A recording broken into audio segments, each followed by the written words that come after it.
Folks, Black Star Network is here. Hold no punches! I'm real revolutionary right now. Black power. Support this man, Black Media. He makes sure that our stories are told.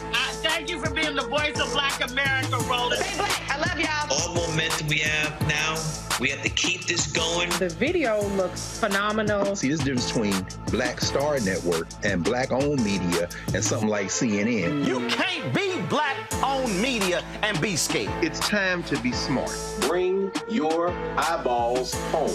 You dig?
Today is Friday, July 7, 2023. Coming up on Roland Martin Unfiltered, streaming live on the Black Star Network. The Biden economy, Bidenomics continues to do well. June job numbers reports indicates the black unemployment rate contributes to the 90% rise in the nation's unemployment rate. We'll also, though, examine the overall numbers and how we've added more jobs. Also, conservatives are doing their best to rewrite history. In Oklahoma, the state superintendent of schools, this idiot, actually said teaching about the Tulsa Race Massacre is okay, just leave out the black part. How? Justice for Greenwood Foundation founder Damario Solomon-Simmons will join me to talk about how stupid this fool is in Oklahoma. New York lawmakers are going after legacy admissions. The executive director of the FERB, Democrats for Education Reform, will join me to explain the Fair College Admissions Act. In Chicago, leaders are accusing the school system of racial discrimination and unfairly firing 7 black principals. Speaking of principals, remember that white teacher in Philadelphia, white principal in Philadelphia who wouldn't give the sister a diploma? Guess what? She ain't a principal anymore. Plus, Twitter has a new rival. One of the founders of the app, Spill, would join me to talk about their app. It's time to bring the funk. I'm Roland Martin Unfiltered on the Black Star Network. Let's go. He's got it. Whatever the biz, he's on it. Whatever it is, he's got the scoop, the fact, the find. And when it breaks, he's right on time and it's rolling. Best believe he's knowing. Putting it down from sports to news to politics. With entertainment just for kicks, he's rolling.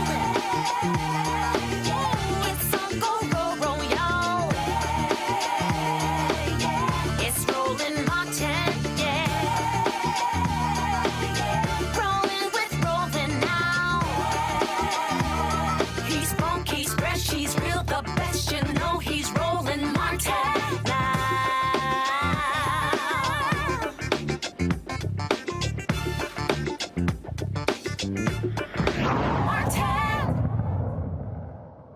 Overall unemployment dropped again. The June jobs report came out today, and the Biden White House shows that they say that their economic policies are working for the country.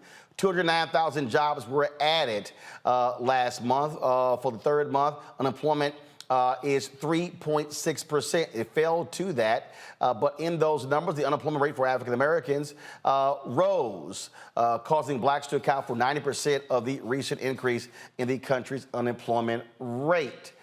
Here to break this thing down for us is Anthony Barr, Research and Impact Director at the National Bankers Foundation. Anthony, how you doing? First and foremost, and so again, so let's walk through this. Folks kept saying recession's coming, economy's tanking, all these doom and gloom people. You had the likes of Larry Summers, who was saying, "Oh my God, we need unemployment to skyrocket to lower inflation." None of those things have happened. So what's going on? Well, thanks for having me. It's great to be here tonight. And yeah, as you said, we're seeing inflation coming down without this huge hit to the labor market that Summers and others expected that we needed. And yet it's two different labor markets, right? There's the overall labor market, and then there's labor market for black workers. And so Biden economics is working for the country in the aggregate, but when you break it down for black workers, starting to see that that might not be the case for them. And so as you pointed out, black unemployment increased again for the second month in a row. It is now at the highest it's been since August. And breaking it down a little bit, we went from record low in April that we were all celebrating at 4.7%. That's the lowest on record, to almost a full percentage increase now at 6.0%. And to put that in perspective, that number of 6.0% is the same as all workers without a high school diploma. So that kind of puts in perspective just how detrimental that number is. It's, of course, double the overall rate and double the white rate as well. And when you disaggregate it a little bit by gender, it's a story that's across the board. Black unemployment for black men increased by 0.3% to 5.9, and increased for black women by 0.1% to 5.4.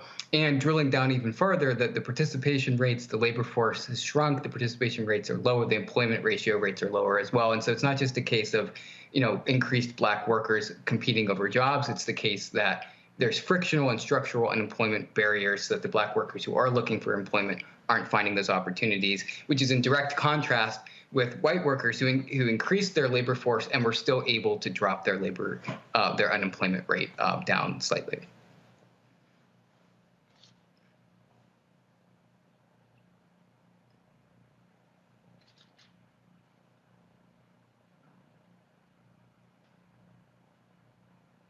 Roland, you still there? Did I lose you? Yep, still here. Now, so the question again, is there any way to fully understand why what's happening fluctuating with the black numbers?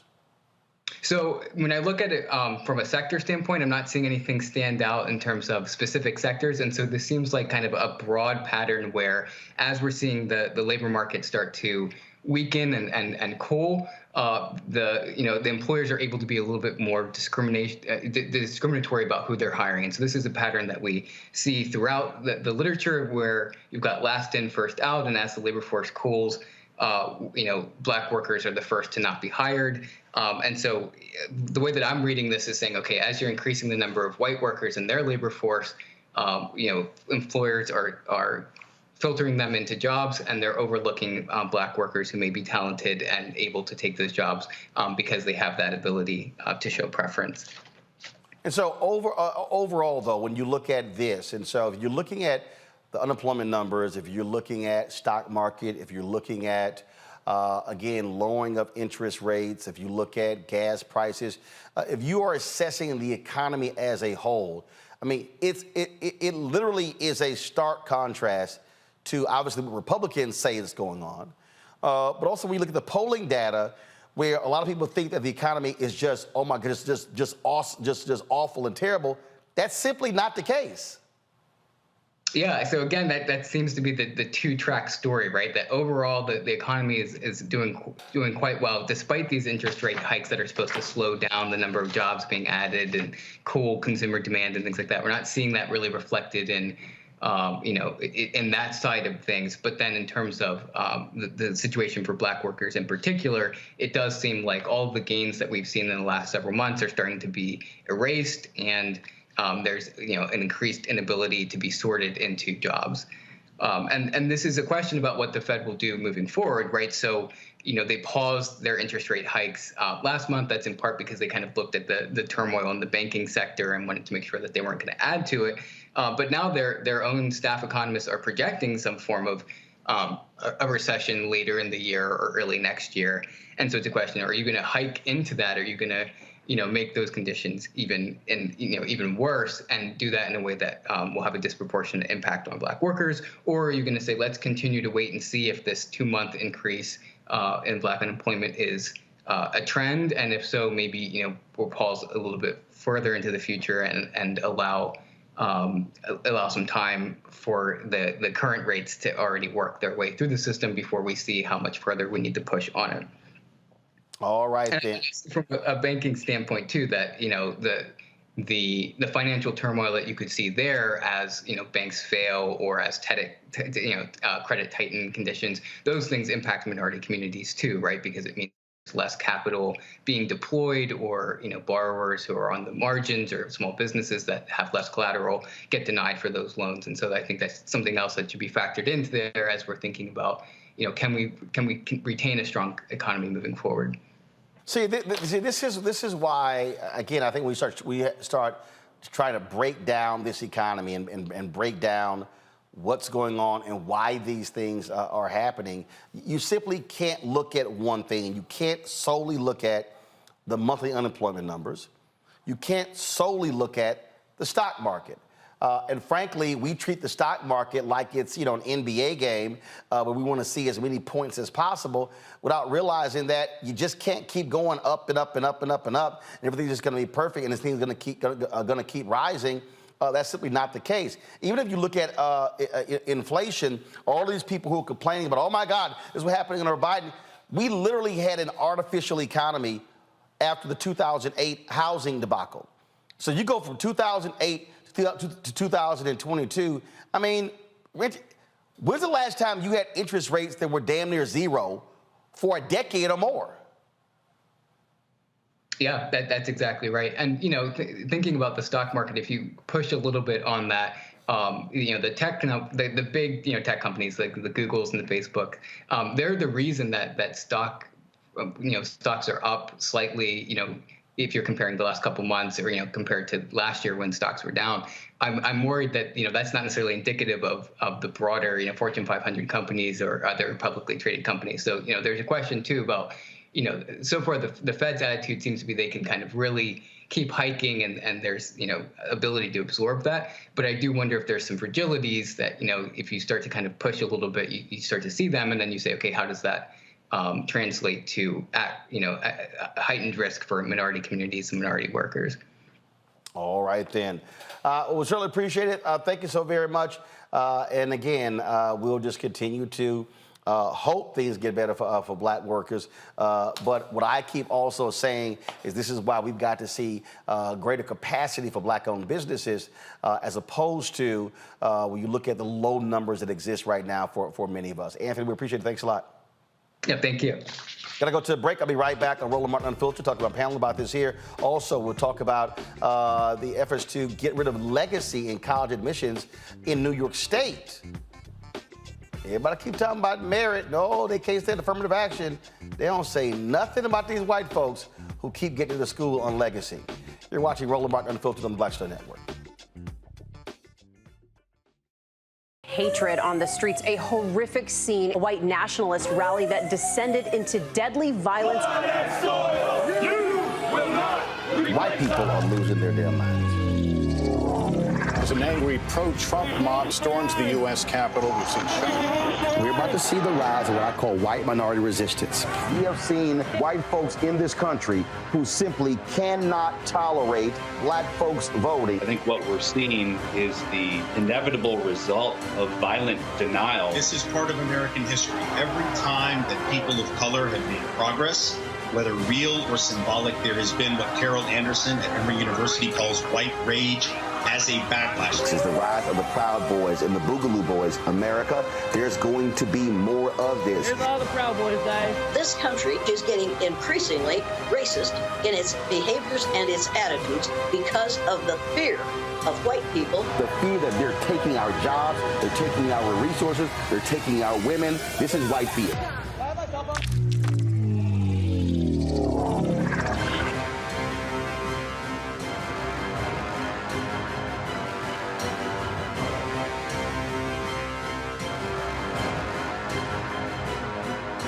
Black Star Network is here. Oh, no punch! I'm real revolutionary right now. Thank you for being the voice of black America. All momentum we have now, we have to keep this going. The video looks phenomenal. See, this difference between Black Star Network and black-owned media and something like CNN. You can't be black-owned media and be scared. It's time to be smart. Bring your eyeballs home. You dig? Farquhar, executive producer of Proud Family. Bruce Smith, creator and executive producer of The Proud Family, Louder and Prouder. And you're watching Roland Martin Unfiltered.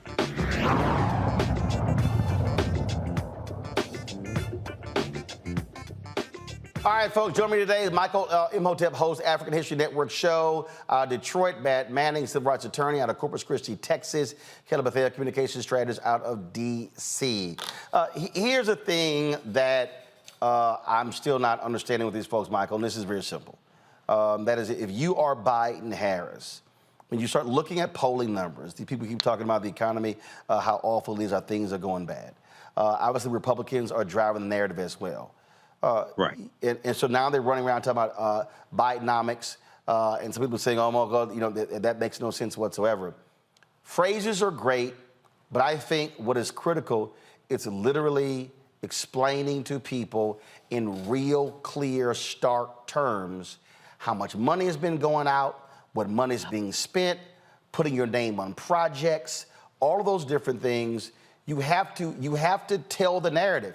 You cannot expect people to just assume they know all of these different things.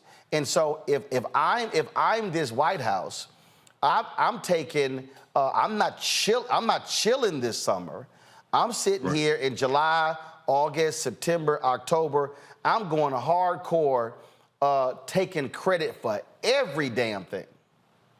Yeah, you know, the tour that Biden is going on, dealing with Bidenomics, and then also championing the $1.2 trillion infrastructure bill, because at the beginning of this year, you had about at least 30,000 construction projects that started all across the country because of that infrastructure bill.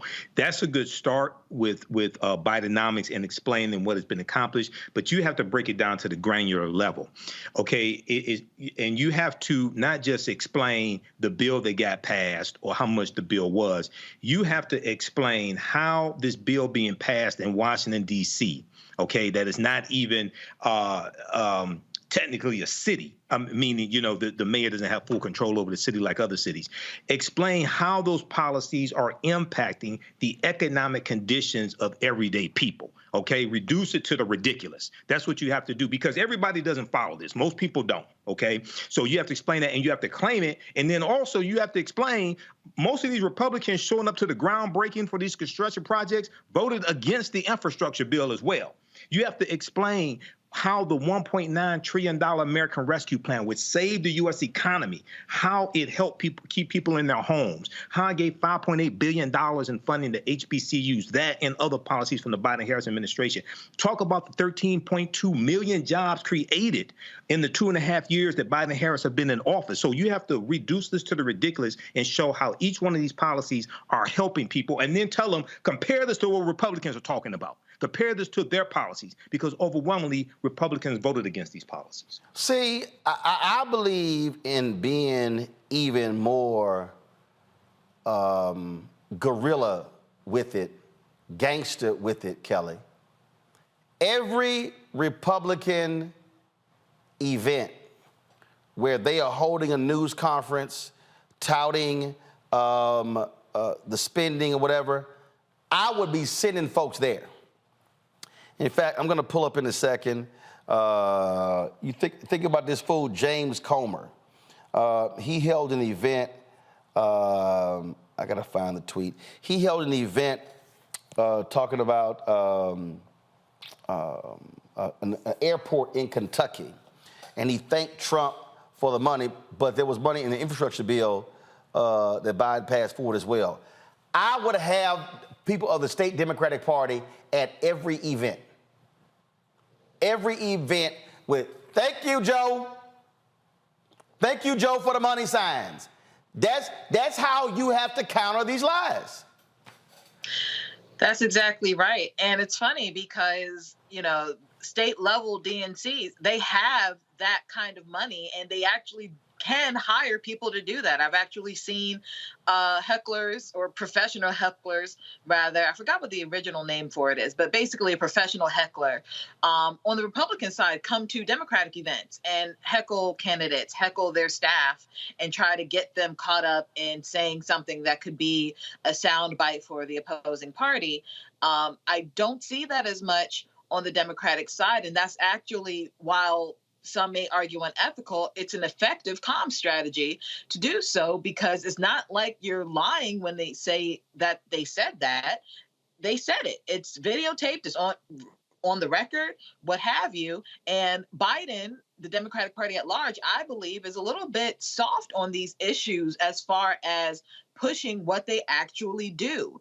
I feel like the opposing parties that be are really controlling the narrative as to what this administration is doing. And that's simply not fair to anyone. It's not fair to the American people, who frankly don't know what the truth is. It's not fair to the administration, who is trying to do everything they can for American citizens.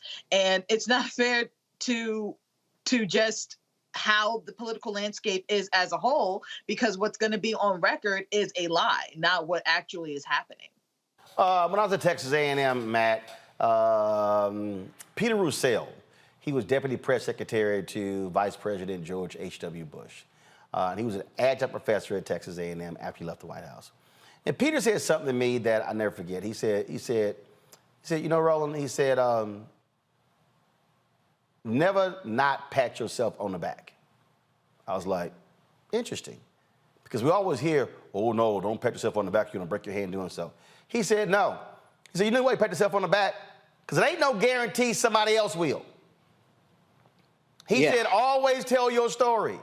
And again, to me, this is exactly what Democrats should be doing, patting themselves on the back, saying, if we didn't do this, that wouldn't have happened. And we didn't do this, that wouldn't have happened. And you got to be as brash with it, as arrogant with it, as cocky with it. I don't care what phrase you use, because what did Joe Namath once say? It ain't bragging if you can do it. So take that damn victory lap. I think they should, and I get that sentiment. I do think there's probably some trepidation at the White House about him trying to get moderate voters and people that are maybe undecided. I don't know how many of those there are out there for the upcoming election, and maybe not doing it with the braggadocio that I definitely would. But in terms of patting themselves on the back, they have to do that. I do think, though, they've got to kind of underpromise and overdeliver going forward, because one of the metrics I thought was particularly interesting about this jobs report is that we added something like 450,000 people to part-time employment. And, you know, the Great Recession that was supposed to be coming has not come. Obviously, the Biden economic approach has been successful, but I do think they've got to temper some of that with, you know, a regard for the fact that the future may be a little different, not knowing what's coming down the road. But they do have to tout the victories that they've had thus far, particularly because, to Kelly's point, you know, the Republicans have a loud megaphone, and they make it a point to attribute everything negative to this White House. So if you've got a lot of positive, you're doing yourself a disservice if you don't, you know, put that out into the sphere for everybody to know and understand. Yeah, I mean, that to me, I mean, that's just how you do it. And again, you can't be afraid, well, what happens if things take a turn? Well, last I checked, if things have been, if you have been showing improvement for 18, 20, 21 months and things change in a month or two, I can still say the last 21 out of 23 months, here's what happened. I mean, to me, this is not hard, but there's no one who can sell your story better than you. Nobody. And if somebody else has created a false narrative, it's your job to correct it and not allow that false narrative to coexist. Folks, hold tight 1 second when we come back.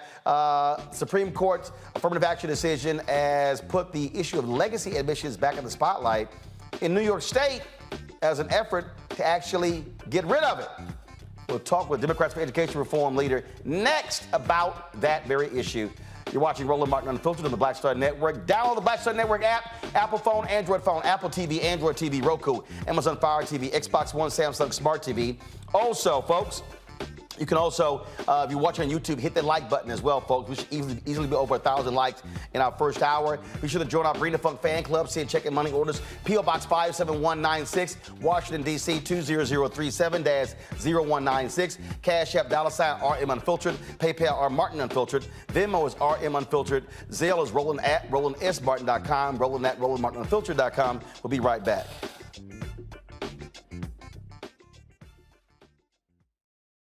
My early days on the road, I've learned, well, first of all, as a musician, I studied not only piano, but I was also drummer and percussion. I was all city percussion as well, so I was one of the best in the city on percussion. There you go. Also studied trumpet, cello, violin, and bass, and any other instrument I could get my hand on. And with that study, I'd learned again what was for me. I learned what it meant to do what the instruments in the orchestra meant to each other in the relationships. Right. So that prepared me to be a leader. That prepared me to lead orchestras and to conduct orchestras. That prepared me to know to be a leader of men, they have to respect you and know that you know the music. You have to be the teacher of the music. You have to know the music better than anybody. There you go. Right, so you can't walk in unprepared.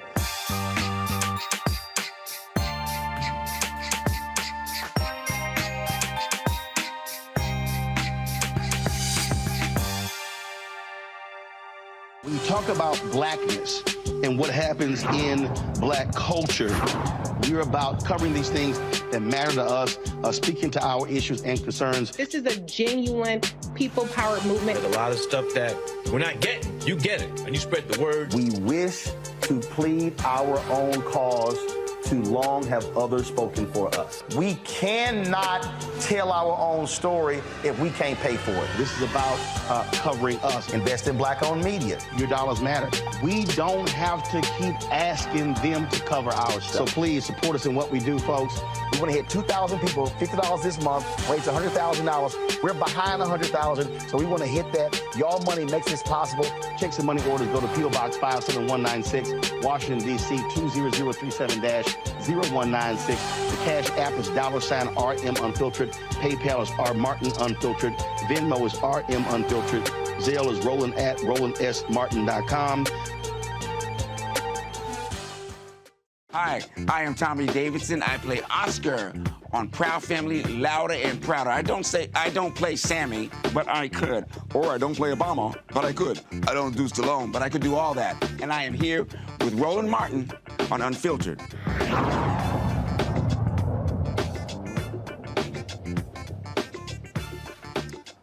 As I broke down last night, you look at all of these folks out here who yell, holler, and scream. They oppose affirmative action. Race should not be used. It's merit, it's merit, it's merit. But then they get mysteriously silent when you talk about legacy admissions. Anybody who looks at legacy admissions can go, who do they benefit? Let's be clear. It wasn't until you look at the majority of these PWIs in America, it wasn't until the late 60s, early 70s, you start seeing black students across the board. At first, they were black athletes. So we were not attending these schools, which means that, let me just put this thing in context. I was born November 14th, 1968. That means that my parents didn't go to these PWIs. My grandparents didn't go to these PWIs. That means that when I applied to Texas A&M, I couldn't make a legacy argument because I had no legacy. So I have 13 nieces and nephews, 9 nieces, 4 nephews. So my nieces and nephews are the first generation in my family who could actually make a legacy argument. Now, several years ago when Bob Gates was the president of Texas A&M, when all these white folks were complaining about race being used in admissions, this is a post-Hopwood decision, I was at the news conference. You know what Gates said? We're not going to use legacy. Oh my goodness, then white Aggies lost their mind. So these white Texas A&M graduates lost their mind when Gates announced he wasn't going to use legacy, but they were so pissed off with affirmative action. Because white people only see race when it's black, Latino, Asian, Native American. They don't see it as them. Legacy benefits more white people than anybody else in this country, yet they never want to talk about that. Well, we talked about earlier this week the lawsuit filed in Boston by a civil rights group against them. Well, in New York, they came close last year to actually banning legacy in admissions in its colleges and universities. It was Senate Bill S4170A, the Fair College Admissions Act, would prohibit legacy admissions policies at colleges and universities in New York, declaring such policies and practices discriminatory and inequitable. Well, the Executive Director for Education Reform New York, Jacqueline Martell, joins me right now. Jacqueline, glad to have you here. So, how close did y'all get? We got super close. We actually got it through the Senate and our assembly, but then we had some groups who were against it that obviously endowment from these schools and from families who, give huge contributions to the school. And so it is something that we will continue to push in the next legislative session. We got very close. We knew that this was coming. When we look at the data for legacy admissions, one, it is equivalent to a 160-point bump, SAT score bump. There's more legacy students that are admitted through legacy preference than there are through affirmative action.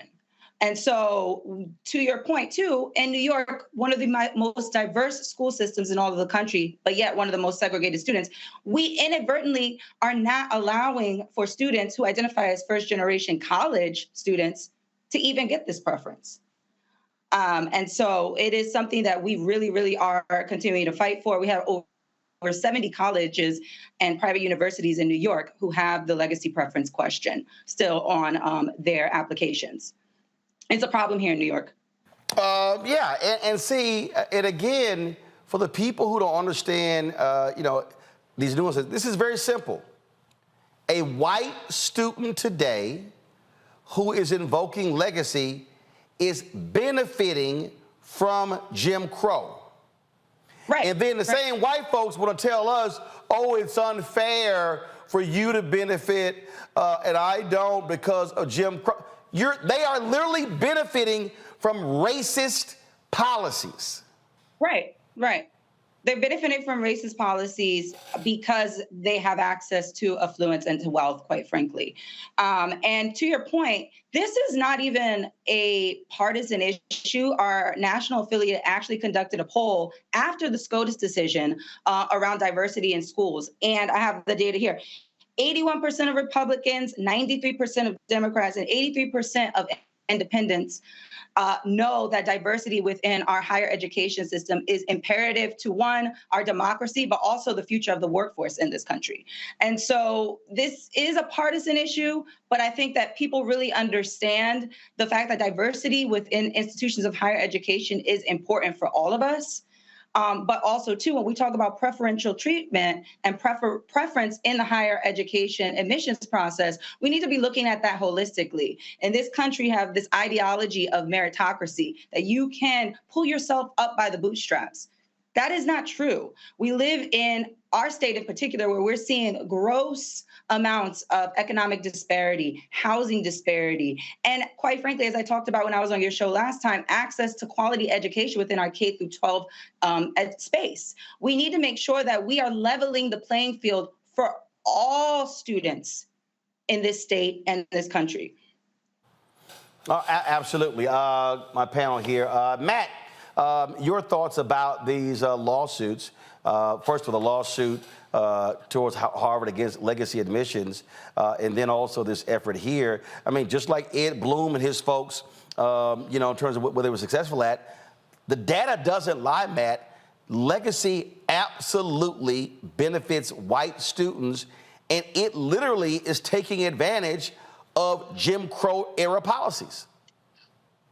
Yeah, I mean, I understand that, but if I'm completely honest, I'm struggling because not knowing the data, I would be interested in what percentage of the incoming students at any given school in New York, let's say, Jacqueline, if you have this data, are legacy admittals. And the reason I ask that is I understand all of those phenomena, and I think it's all abhorrent. I don't disagree with any of it, but I'm wondering if there's a different usage of effort that can be applied to make it a more equitable process. And what I'm getting at is I don't know if 50% of people who are admitted via legacy, then I understand the enormity of the issue and why that is something we attack, as opposed to college affordability or any other number of things that might make it more equitable. And not knowing that data, it's difficult for me to see how legacy is the primary thing we should attack. I understand attacking it, but I'm interested in that data and whether there's a different... Well, I'll show you this here.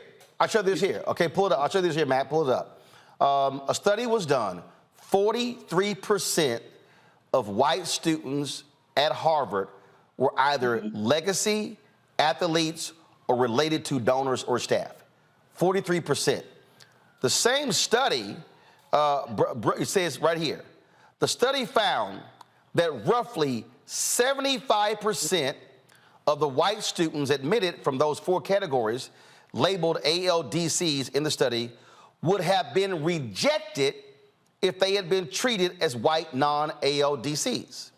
So the reality is this is almost 70% of all legacy applicants are white, compared with 40% of all applicants who do not fall under those categories the authors found. And so this is obviously just a Harvard. But what we do know is that schools all around, and the legacy admissions is really for the donors, it's for the folk with the hookup. But again, I think what this does is it also exposes the hypocrisy of those who want to yell, don't use race in college admissions when this is absolutely race-based.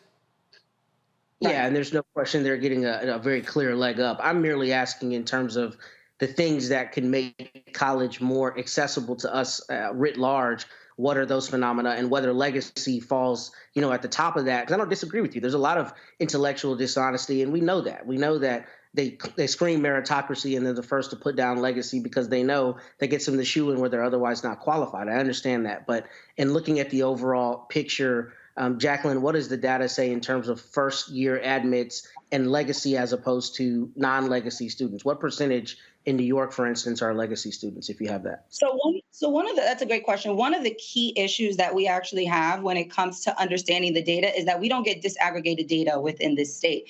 We actually at EARN, our national affiliate, and EARN New York have actually called for more transparency when it comes to data. What we do know, though, nationally, similar to the poll that Roland just pulled up talking about Harvard, is that 23% of students we know nationally are admitted through legacy admissions. There are more students admitted through the legacy preference than there are through affirmative action. That's a fact. But what we do need in this state and also nationally, and it is one of our calls to action, is we need more disaggregated data and transparency around it, because my guess is that those numbers are higher. What we do know in terms of the ecosystem here, as I mentioned before within New York, is that we have 70 colleges, public and private, who have this question on their application. 59% of the public and private colleges within New York in 2022 had the legacy question on its application. And we live in a state that is, and particularly a city that is so diverse. We have a huge conglomerate of students, a huge population of students who identify as first generation, similar to what Roland was speaking about before. Listen, I went to an HBCU. I went to City University, part of our public university system here in New York. And I also went to an Ivy League school. I've been through all types of modalities in New York. And what I can say is when I was going to the public university here, I had to hold down a full-time job while going to school full-time and also doing extracurricular activities. So the playing field is not equal, and I think that it isn't fair to necessarily relegate this to just that question as well. It's also about access to opportunity. Students need to have access to top universities within our country, but it shouldn't be necessarily only based on if your parents who had access when other groups who have been disproportionately marginalized in this country didn't have access. I don't think that that's fair, equitable. We look forward to seeing what happens there in the New York State Legislature. It will be I can't wait to see what the arguments are as well for the people who are going to be defending it, but they also are against affirmative action. Always show the hypocrisy. Jacqueline, thanks a lot. Thank you so much. Folks, we'll come back. A white state superintendent who supposedly overschools. This fool literally said, we should talk about the Tulsa Race Massacre, but we should leave out race.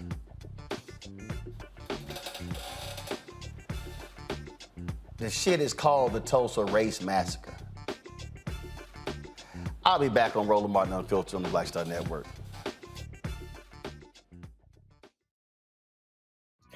Next on A Balanced Life, we're talking everything from prayer to exercise to positive affirmations and everything that's needed to keep you strong and along your way. That's on A Balanced Life with me, Dr. Jackie, on Black Star Network.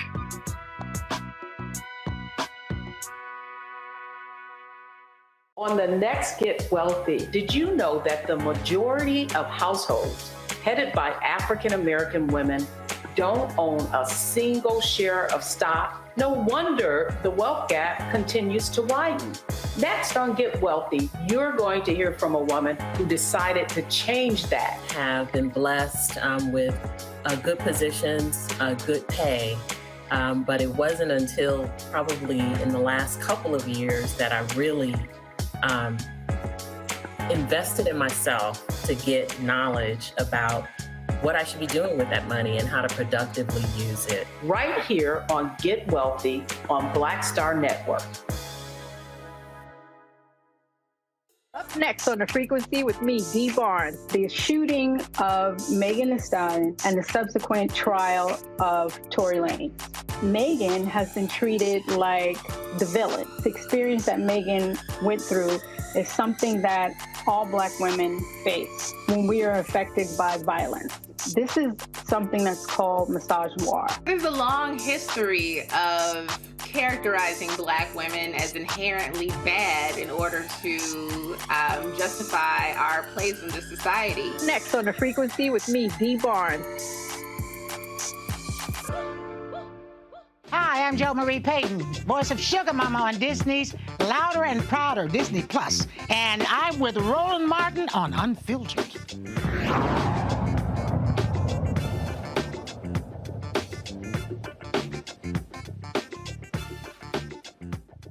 Ooh, Lord, I tell you, it's always some stuck-on stupid white folks in America. One of them is Ryan Walters. He is the Oklahoma State Superintendent of Schools.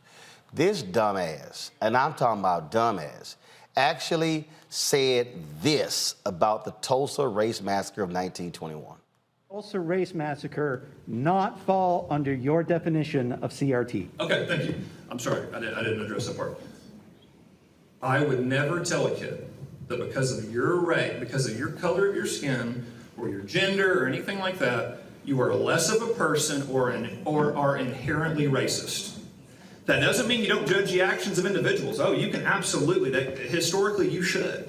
This was right. This was wrong. They did this for this reason.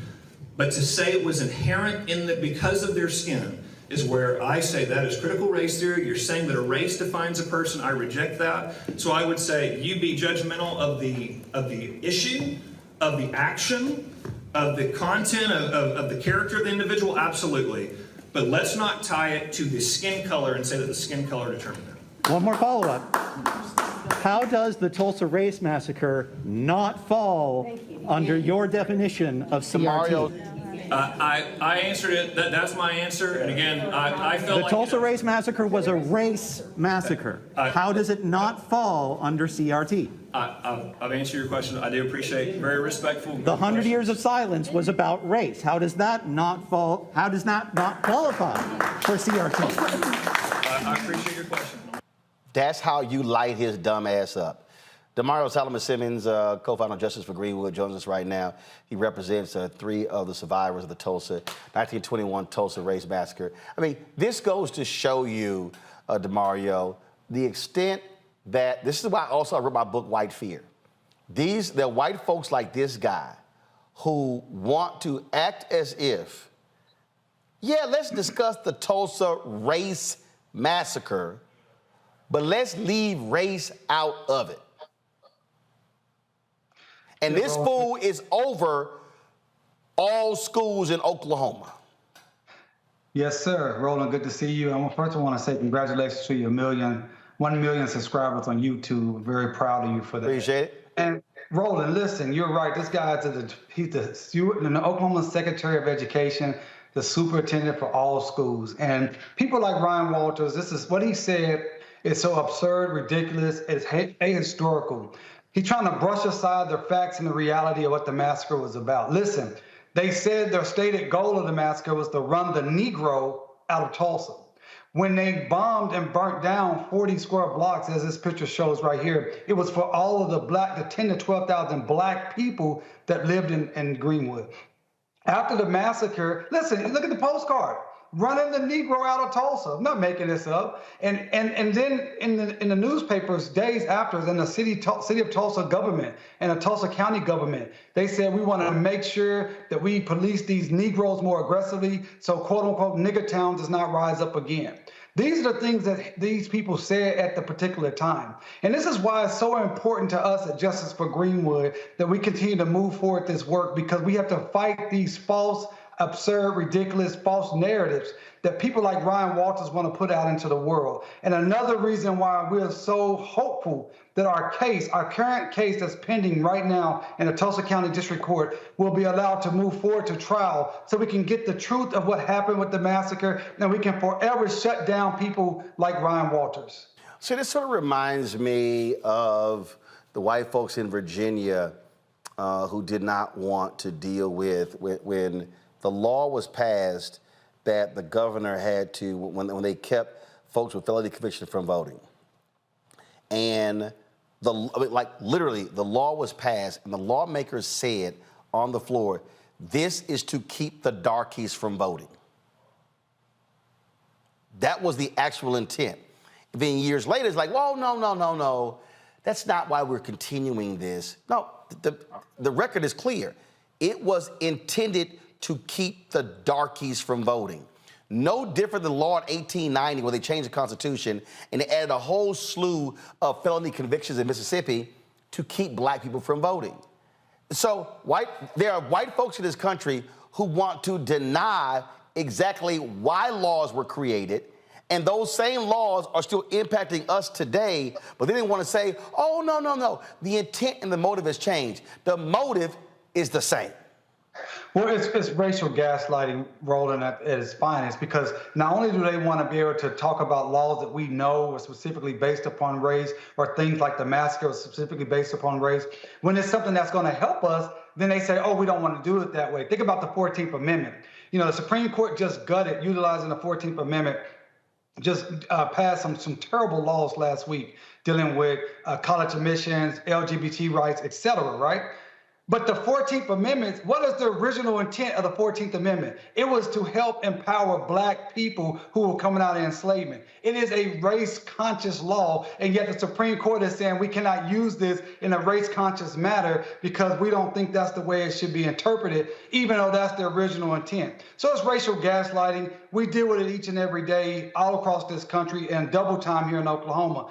The good news is of people like Ryan Walters, people like Donald Trump and others who are making it very plain to our people that this is a war that we're in. We're in the war for our freedom, our liberty, and our very lives. And we must organize. That's why I tell everyone that's looking at this right now, work with us at Justice for Greenwood, send us a donation, get on our newsletter, connect with us, and organize to fight against this, because the other side is very organized, they're very motivated, and they have a very clear path for where they want to go. When they say make America great again, that means putting us in chains again, that's putting us back on plantations again, and that is taking away all our rights again. You know, and when you talk about fighting the monarch, let's also be clear. These same white folks, for nearly 100 years, wanted no mention of the Tulsa Race Massacre in any book in the state of Oklahoma. That also was deliberate by white folks. Deliberate specifically, and the continuing harm is because of race-based. It's all about racism. It's all about power. They want to continue to subjugate our ability to be free, independent, wealthy, healthy individuals and communities in this nation. And the Tulsa Race Massacre and Greenwood and Black Wall Street was the greatest example of black wealth, black excellence, black education, black health, and they destroyed that specifically, and they wanted to keep that story hidden from the history books because they don't want us to take our lessons and our cues and our inspiration from Greenwood. But the deal is this, Roland, that Justice for Greenwood and people like you, we're still fighting, we're still organizing, and we're meeting this threat head on. We say to Ryan Walters, I put out a statement today here in Oklahoma, and I'm saying it on your airways. Ryan Walters, we will continue to talk about the massacre. We will continue to fight for reparations for the massacre. We'll continue to fight for truth, justice, and equity for our 3 living survivors and all of the descendants throughout this entire country. There's nothing that Ryan Walters can say that will stop us from fighting until we get the justice and reparations that we absolutely deserve. And what also is needed, we need more white folks like the one who was questioning him doing that, where it's not just black folks having to do all the work. That's true allyship.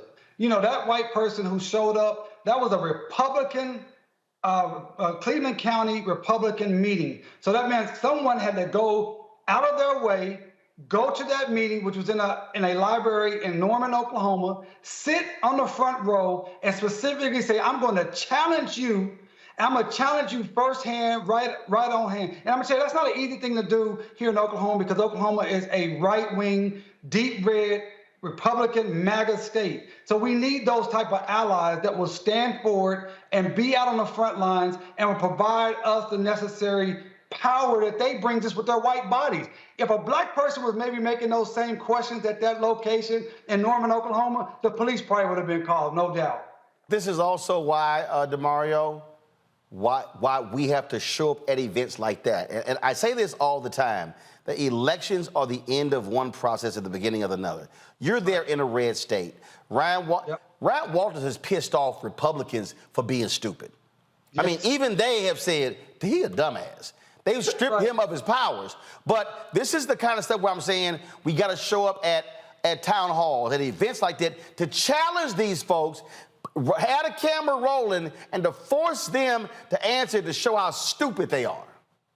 I totally agree, Roland. And we have to have the courage that the black men and women of Greenwood had when they showed up at that courthouse in 1921, when the white power structure wanted to lynch Dick Rowland downtown Tulsa. You had about 100 of the most prominent, wealthiest, most educated black men in the entire country that put everything on the line because they had the courage and the love of Dick Rowland to show up and say, you're not going to do this in our community. And that's what it takes. You have to sacrifice sometimes your time. You got to sacrifice your comfort to go show up and be strong in the face of adversity. That's what the legacy of Greenwood is about. It is not just about the massacre and the destruction, but it is a legacy of power. It's a legacy of education. It's a legacy of wealth. It's a legacy of showing up for one another. And that's what we have to do in this moment as a community throughout this nation. We have to show up for one another. We have to organize together. We have to get money, put our money together and fight these people as hard and as fast and as powerful as we possibly can. Absolutely. Damario Solomon-Simmons, I appreciate it, brother. Thanks a lot. Roland, always good to see you. Peace, brother. Holla. Kelly, again, this is, I'm trying to get our people to understand that we are in the middle of a war. Not a battle, of a war. These people, first of all, we know it's been going on, but the election of Barack Obama really heightened this whole deal. But I still contend it was the death of George Floyd that caused many of these racists to go, oh shit. And it wasn't because of us. They freaked out when they saw young white kids out in the streets protesting. They freaked out when they saw them inside of offices demanding change as well. So this attack, if you will, this attack on anything black, anything dealing with DEI, anything dealing with race, it absolutely is because it's white fear. They are scared to death of losing power. Because at the end of the day, Roland, I feel like that's all they have. They don't have the numbers. They don't necessarily have the influence. They absolutely do not have logic on their side. All they have is a power that they stole for centuries that they're trying to maintain and keep. And when you have a generation that, frankly, in my opinion, is probably the freest generation on record as far as thought, as far as movement, as far as culture is concerned, yeah, you're right. They are scared because it's like, oh, wait, we didn't teach this generation how to be as racist as we are. We didn't teach this generation how to be as bigoted. And we kind of can't anymore because it's out the bar now. You know, it's out the door. So they are doing everything they can in their power to, you know, rewind the clock a little bit by way of these policies, by way of this rhetoric, by way of this superintendent thinking that he can get away with saying that the Tulsa Race Massacre wasn't about race. It's like, if you say it enough times, maybe it'll be true. And I feel like that's the logic that they're trying to perpetuate. And it's frankly not going to work as effectively as they think it is, because this generation is so smart, is so free, is so cultured outside of Eurocentricity, outside of the whiteness that my generation and generations prior are used to. You know, Matt, again, when we start looking at, you know, what is happening here, a lot of people were blowing off the attacks against critical race theory.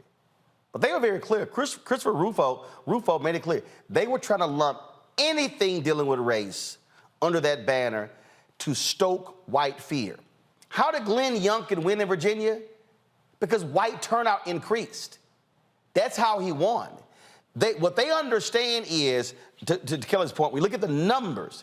If they can stoke white fear And if they could see, this last election was supposed to be the first time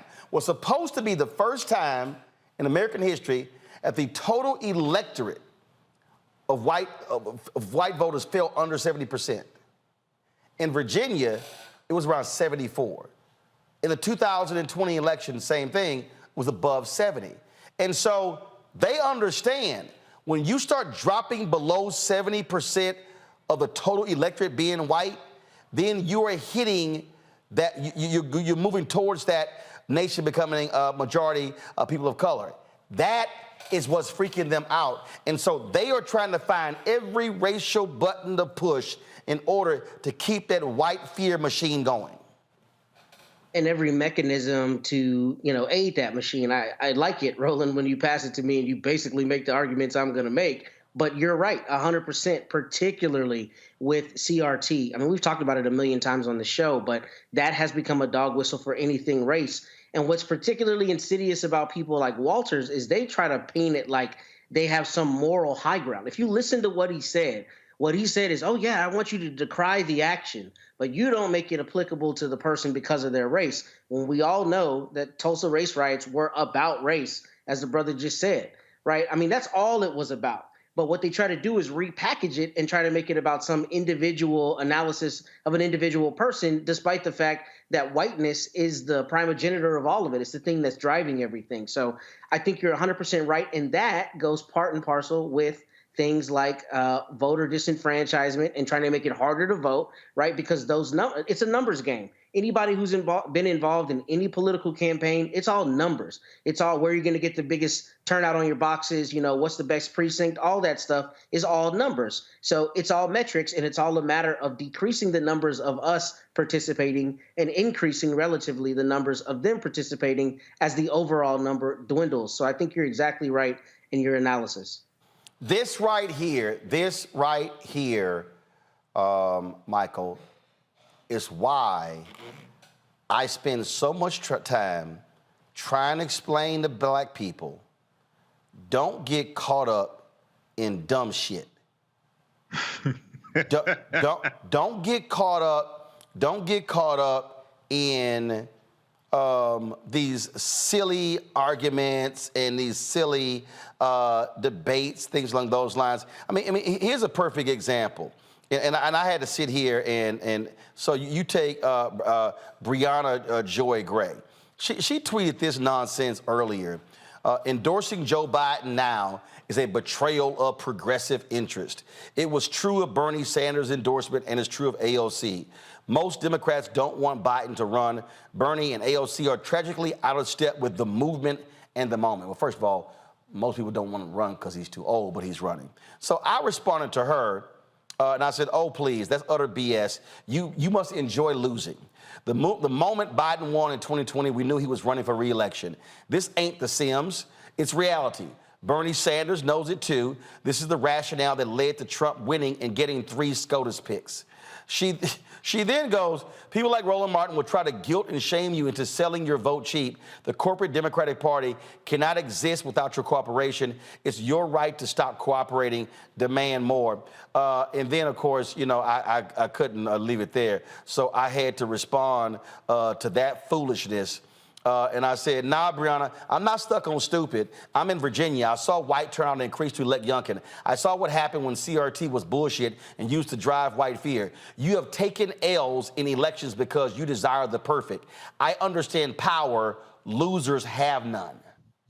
The thing that we have to understand, that we have to keep saying to black people, Michael, all across this country, and I don't care whether your ass call yourself a Freedman, FBA, B1, ADOS, whatever the hell, the folk on the other side don't give a damn what letter you use. You can holler Freedman, FBA, B1, ADOS, you can call yourself whatever the hell. Their whole deal is to keep your ass in your place. And what I understand is, I understand the simple math. There are 2 parties, Republican and Democrat. One don't give a damn. One empowers Stephen Miller, who's stopping the black farmers from getting their money. He's threatening law schools. One appointed 3 Supreme Court justices who rule against us in critical cases. Now, That doesn't mean that we don't fight, challenge, push, go hard against Democrats. But if I know evil wants to take my ass out, I ain't trying to coexist with evil. And what I'm not going to do is sit my ass at home and allow the other evil folk to vote and elect people, and then I sit back and bitch and moan and go, I can't believe they did that. I can, because they told your dumb ass they were going to do it. Yeah, you know, as much as I loathe and despise Donald Trump, practically everything he did, he told you ahead of time he was going to do it. Your ass was just too stupid to believe him and do the research. He told you he was going to do it. He told you he was going to only nominate Supreme Court justices who would overturn Roe versus Wade. He told you he was going to nominate federal judges. He told you he was going to unleash the police. He ran on the platform of Blue Lives Matter. Okay, so all the things that he did, he told you he was going to do ahead of time. But people like that, see now, this is one of the problems with the 2016 presidential election. You had a lot of these woke ass progressives out here.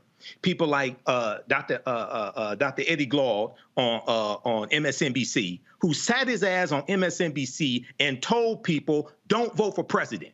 In 2016, he said, vote for everything except president. My TV One show said it, and I was like, nah, bro, I ain't feeling that. Yeah, but then he found out fat meat is greasy. I don't know why they still have him on MSNBC. Now on Deadline White House, on Nicole Wallace's show, he said he apologized, you know, for saying that.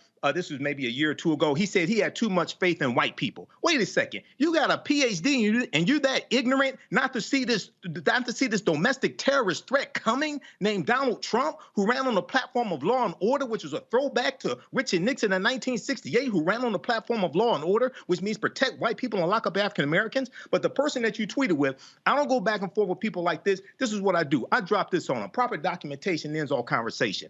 Read fact sheet. The Biden-Harris administration advances equity and opportunity for Black Americans and communities across the country. That's at whitehouse.gov. It's about 36 pages. It breaks down how the policies of the Biden-Harris administration are helping and benefiting the African American community. Now, you compare that to what Republicans are doing. You compare that to what independents are proposing. This is stuff that's actually happening or they are working on. So we have to understand you're not going to find perfect candidates, just like you don't have perfect constituents. And this is one of the problems with a lot of these people who are so idealistic, don't understand history, never read the U.S. Constitution, and sit up here. If they can't find somebody that's perfect, then they're not going to vote. One of the most important things I learned from the 2016 presidential election is how much BS white people would take to achieve their goal. For many people who voted for Trump, he wasn't their first, second, third, fourth, or fifth candidate. Okay, he wasn't their first, second, third, fourth, or fifth choice. But they said this is about the Supreme Court. They said this is about controlling the federal bench. They said this is about overturning Roe versus Wade. They saw him as a means to an end. Okay, they were willing to hold their nose and use him as a tool to accomplish what they wanted. We have to do the same thing. I'm neither Democrat nor Republican, but I sure as hell ain't stupid.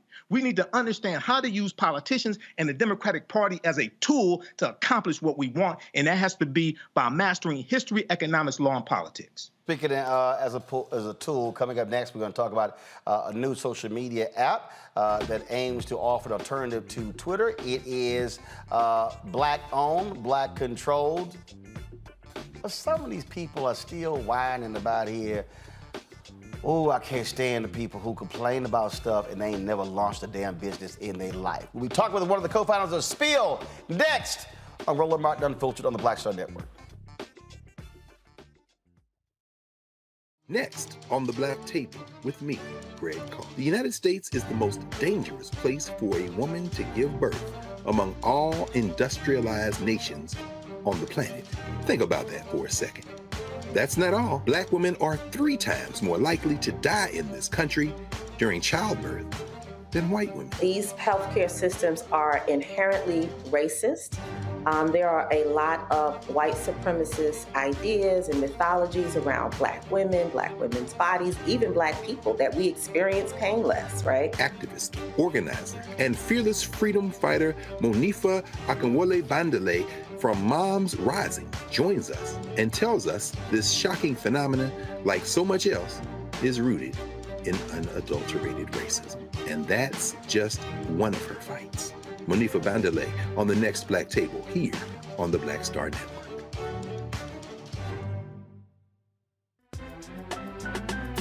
I'm Faraji Muhammad, live from LA.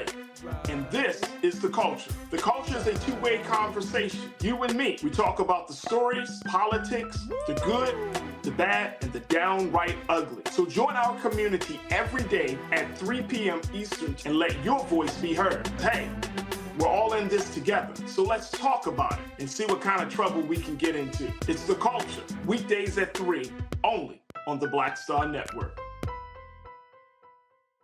Hello, I'm Jamia Pugh. I am from Coatesville, Pennsylvania, just an hour right outside of Philadelphia. My name is Jasmine Pugh. I'm also from Coatesville, Pennsylvania. You are watching Roland Martin Unfiltered. Stay right here.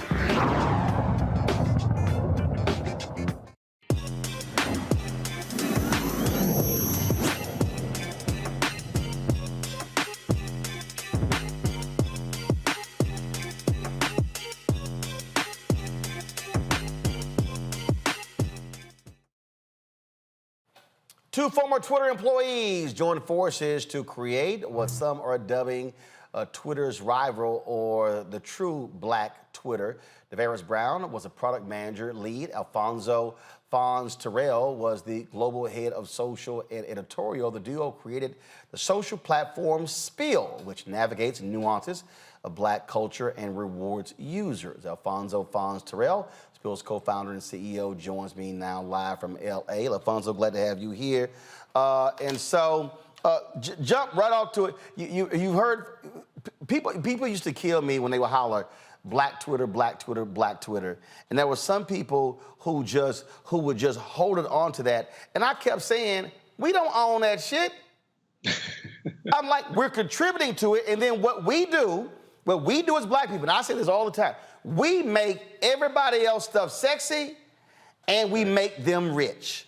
We did it with Clubhouse, Instagram, Facebook, Twitter. We could go on and on and on. Yet when somebody Black creates something, folks they want to be perfect. Y'all launched Spill, it dropped, so you dropped it this week? About 3 weeks ago. About 3 weeks ago. And so let's just start out this way. Y'all are in beta mode. Please explain to the slow-ass people what beta mode means. Sure. So again, Roland, thank you for having me. We're excited to talk to you. Spill, our journey began about 7 months ago. I was part of the first wave of layoffs when Elon Musk took over the company. And me and Davaris, my co-founder, we had met originally at Twitter, really set out to solve exactly the problems that you're laying out. Black culture, queer culture has always driven all the coolness on every single platform and in popular culture in general. And we're often uncredited, undercompensated, and more importantly, we get the majority of hate on these platforms. And so that was really the core problem we set out to solve with Spill. We were just a ragtag group. We had a really small team that announced the project about 7 months ago. We had over 50,000 signups in the first week, and we've been building for basically the last 6 months. And so 3 weeks ago, we released our invite-only beta, and beta means we are still testing. We have a lot to build. We're a very new company, but we were just overwhelmed with some incredible outpouring of support over the past week when there was an interest in checking out other new alternatives. And so we find ourselves here today, having been the #1 social app in the Apple App Store, and over 150,000 people have joined Spill in the last week. So we're really excited. So let's deal with this here, because you said invite only. And again, for the people who don't know what the hell they're talking about, I had to jam up some woman this week who was going off on Twitter to April Rain. How dare they make this invite only? I know the answer, but explain to people when you're launching a product, and let's be clear, you don't have Facebook money like with Threads, how you have to properly build and grow. Yeah, exactly. So invite only really is a tool not to gatekeep. I want to be clear about that. It's really to ensure that we can gradually grow and make sure that we're getting the right amount of testers into the product so we can learn and adapt and adjust. This is a process that takes a good amount of time. We're going to be an invite only for a little while longer, but I assure you, and to everyone out there who's, on the wait list or, on an Android phone, we're coming, we're going to get to you. But we really want to make sure the platform is really strong and can deliver on the vision that we've laid out before we let all the folks in. Okay, so now I want to stay there again. So again, for the really slow people, what they don't understand is server time costs money. And so if y'all just made it through this thing out there, all of a sudden, if this thing totally blows up, your expenses all of a sudden shoot up dramatically because the servers have to be able to handle that level of traffic. Server space, server time, that's money. Well, and especially it's server time, it's support, customer support. When you have thousands of people who might have misspelled their email wrong and are emailing us constantly, we need to have those tools in place. It's moderation. It's making sure that, the platform, is as safe as we can make it so that when you arrive, you're having an amazing experience. But for us, it's really important that the communities that we have set out to serve, again, Black folks, queer folks, other marginalized groups, when you come to the platform, that's what you're going to experience at Spill. Anyone can join, but you are going to see these communities that that we come from and that what we're supporting. And yeah, this Spill here, and shout out to Questlove and everyone. It's been really beautiful to see that happening in real time, but we have to make sure we build this intentionally so that it doesn't turn into what we already know social media can devolve into. Well, and again, as somebody who created this show, the goal was always a network, but I couldn't build the network first. I had to build the show. I had to do proof of concept. I didn't start off with 15 people. We started off with 3 and then just and built from there. That's how you grow a business. And the other thing is this here, and I saw this with Isaac Hayes III's app fan base, and I see this all the time where a lot of Black people are super critical, again, of Black creators. Let me remind people, Twitter and Facebook was shit when it launched. What I mean by that is it had glitches, it had technical problems, they were constantly updating things. So people are looking at Spill going, why do they have this and this and this and this? Twitter didn't have those things, okay? I remember Instagram, you couldn't even do, I think what was it, initially a 10-second video? Right. And then they went from there. And so that's also the thing that people have to understand. We got Black, and I'm going to say this, you ain't got to say it. I'm going to say it. Black people, we have got to give Black creators the same runway we give white folks. Go ahead. $1,000,000,000%. And I would just add to that, I think, I'm super proud of our team. We have a team of Black folks. I am Black. My co-founder is Black. The team that is building Spill is Black. Our lead funders are Black. The majority of the vendors that we use are Black. And in the last 4 months, with the money that we raised on our own in an environment where Black founders raise less than 2% of venture capital every year, to be able to raise money in this environment and build a platform in less than 5 months that could withstand a surge of traffic that would grow our audience by 30x. And we didn't go down. We had a couple little glitches, that's normal, but I'm just so proud of my team. And I'm so proud of what's happening. And I'm so appreciative of all the people that are checking it out and, helping spread the word about Spill. So that's all I have to say there. Well, now when you talk about, and I saw some tweets on this here, because you've also got some people who are saying, why isn't this for Black people only? Mm-hmm. And I think you put a video out where you sort of spoke to this. Yeah, I think the most important thing for everyone, we were clear about this from the beginning. We wanted to build a platform that's centered Black folks, queer folks, and other marginalized groups from the beginning. We've been consistent about this for the last 7 months.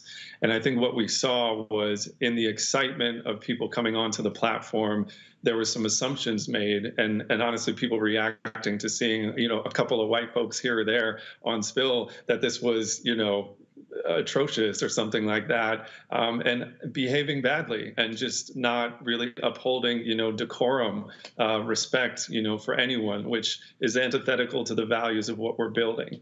And so I put out that message really intended for the community to really recenter and say, hey, this is for us. We are building this for us unequivocally, but that doesn't give us the license to bully other people on the platform.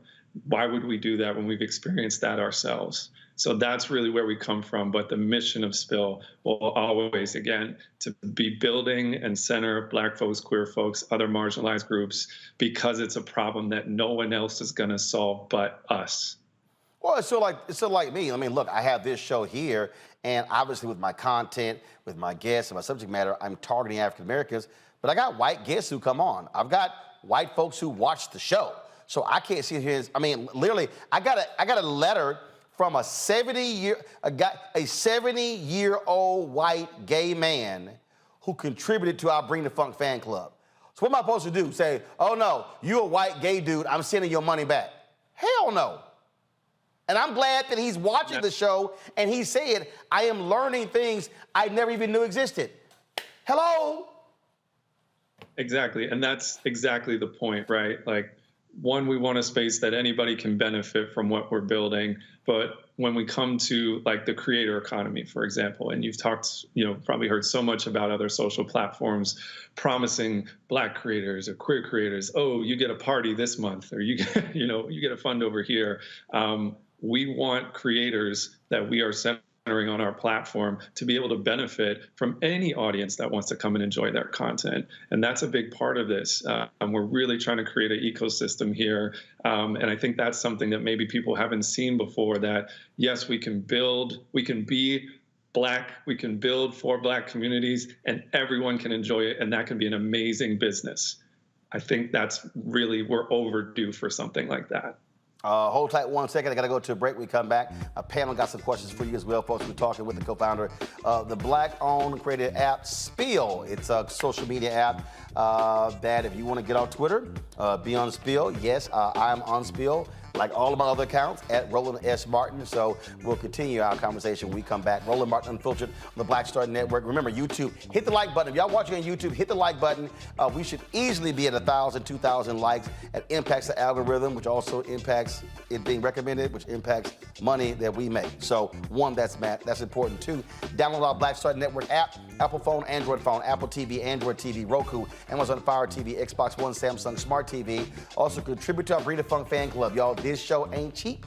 And so bottom line is this stuff actually costs. We're fighting the good fight for advertising, but it's real. So your dollars make a huge difference for us to do what we do. Send check and money orders to P.O. Box 57196, Washington, D.C. 20037-0196. Cash App, $RM Unfiltered. PayPal, R Martin Unfiltered. Venmo is RM Unfiltered. Zelle, Roland at RolandSMartin.com. Roland at RolandMartinUnfiltered.com.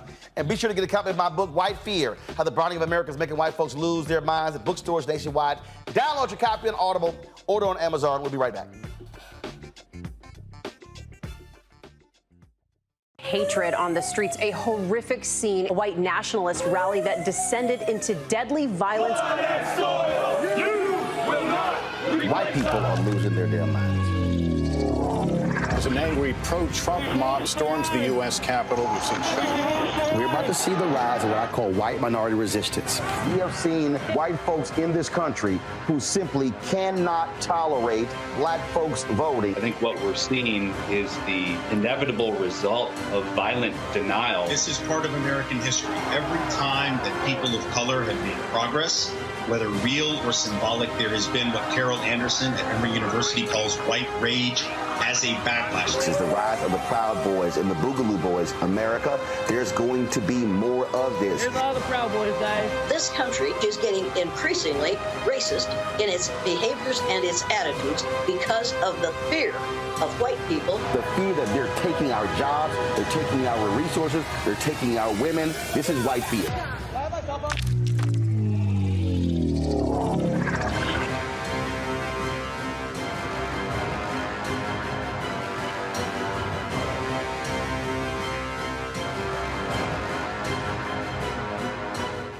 Star Network is here.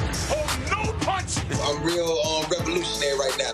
Thank you for being the voice of Black America. All momentum we have now, we have to keep this going. The video looks phenomenal. See, this difference between Black Star Network and Black-owned media and something like CNN. You can't be Black-owned media and be scared. It's time to be smart. Bring your eyeballs home. You dig? Hey, what's up, y'all? I'm Devon Frank. I'm Dr. Robin B., pharmacist and fitness coach, and you're watching Roland Martin Unfiltered.